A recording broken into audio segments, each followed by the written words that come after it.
Mums nebija nekā. Mēs dzīvojam vienistabas dzīvoklī, 30 kvadrātmetros.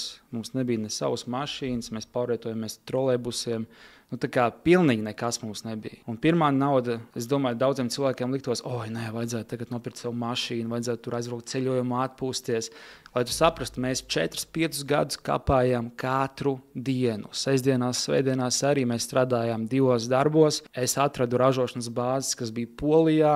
Es biju bārmenis, es darbu beidzu 9 vakarā, es sēdos mašīnā, es braucu uz Poliju 10 stundas, runāju ar apģērbu ražotājiem, pēc tam mēs tesāmies apakaļ, mēs gulējām mašīnā, mēs dzīvojām mašīnā smirdīgi, nepēduši, vienkārši izsalkuši pēc tā, ka mēs gribam kaut ko realizēt. Un tāda bija 4-5 gadi. Un tad mēs nopirkām pirmo mašīnu, kas mums maksāja štuka 500, ne jau jauno salonu, ko mēs varējām nopirkt arī. Bet mēs sapratām to, ka nē, mums tomēr ir kaut kāds cits mērķis dzīvē, ko mēs gribam aiznest.